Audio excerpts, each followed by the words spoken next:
थांगा higher secondary school दगी transfer तौखिबा ओजा अहुम था असिगी कुंथ्रा फाउबगी मनुंगदा school असिदा अमुक हन्ना थारक्त्रबदे मथंगी नुमेट ऑगस्ट कुंथ्रा माथोइदगी महिरोई सिंगना स्कूल दा अहिंग यारेक्तुना ओजा थारक्पा ngaigani haibana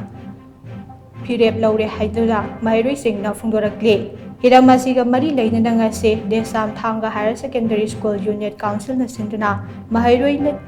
स्कूल असगी कैंपस दा खोंजंग चंगसिनख्रे खोंजंग अदुगा मरी लेनना स्कूल अदुगी महिरोई नुपी मचा अमना हाई ममांगदा थांगा हाई स्कूल हाइदुना लेरंबदगी कुमजा लिसिंग अनि तरा मापलदगी स्कूल फगत हंसी मिशन की मतुंग इन्ना हायर सेकेंडरी स्कूल ओनख्रबने हौजिक स्कूल असगी ओजा वातुना लेरिंगाई असिदा जियोग्राफी सोशियोलॉजी अमदे इंग्लिश के ओजा सिंग अतोप स्कूल दा ट्रांसफर तौखिबा से यानिंगदे मरमदुना ट्रांसफर तौखिबा ओजा की ऑर्डर कपियो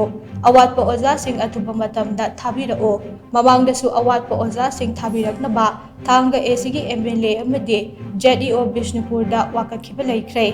मतम मदुदा अथुब मतमदा वालिबा ओजा सिंह थारकलगनि हाइना थाजबा पिरकपा लेख्रे हाइना महाकना मखा ताखि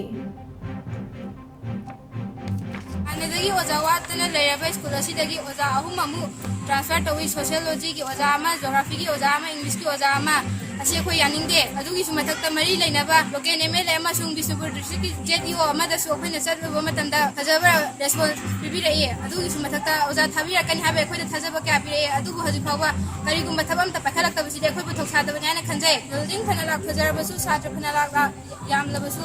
ओजा सुद्रबरी करम फबा माहेर पुथोपा ngangani डेट 30 बागी मनुंगदा वालिबो ओजा थाबिरो अदुगा ट्रांसफर चतख्रबो ओजा ट्रांसफर कपियो डेट 30 की मनुंगदा असि तौयक्तब तारागदी अखोइ डेट 30 की मतुंगदगी स्कूल असिदगी हलोय तोंगान तोंगान बुकुंजन क्या संसिलकनी